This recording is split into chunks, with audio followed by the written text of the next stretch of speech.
povo, minha pova. Vamos lutar por um país melhor ou não vamos? Nosso país está muito bagunçado.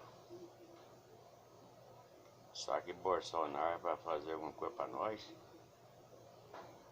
O que esse mardito tá fazendo lá? Até agora não fez nada. Eu não votei nele. Quem votou é que se dane.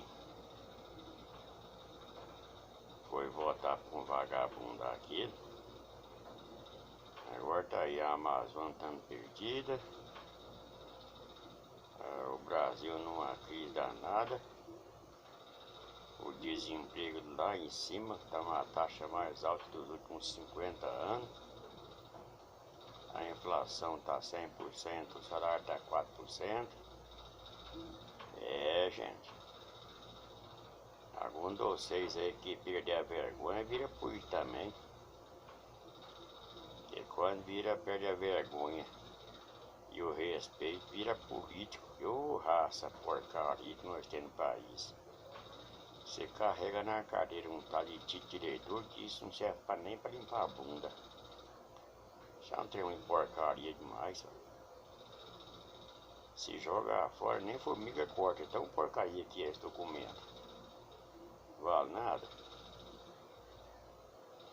Se vocês querem fazer uma greve brasileira aí, em geral, aí faz, mas não faz bagunça não.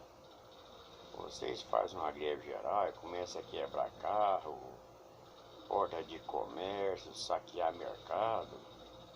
Mas todo esse povo também está sendo prejudicado por essa política maldita do Brasil. Então vocês têm que fazer uma coisa bonita, com respeito, com educação, com vergonha, com autoridade. Porque falar a verdade para vocês. Depois do Lula nunca mais teve um governo no Brasil.